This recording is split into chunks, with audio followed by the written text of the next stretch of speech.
बसू नका. आता तरी बी मी करते ते वेगळंच, पण आता पहिल्यासारखं नाही बघ. कंची बी अडचण असेल ना ते माझ्या मदतीला नक्की धावून येते. मी स्वामींविषयी बोलायला लागले ना की असंच होतं बघ. मला खूप छान वाटलं स्वामींबद्दल ऐकून. मला त्यांना भेटायला नक्की आवडेल. अगं येडी का खोळे तू, आपण स्वामींना भेटत नसतो, स्वामी आपल्याला भेटतात त्यांच्या मर्जीनं, आणि ते बी आपली योग्य वेळ आल्यावर.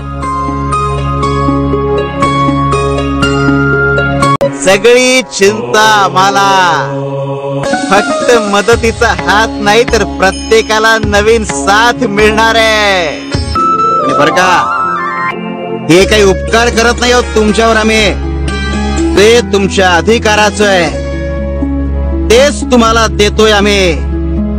शिवशंकर शंभो.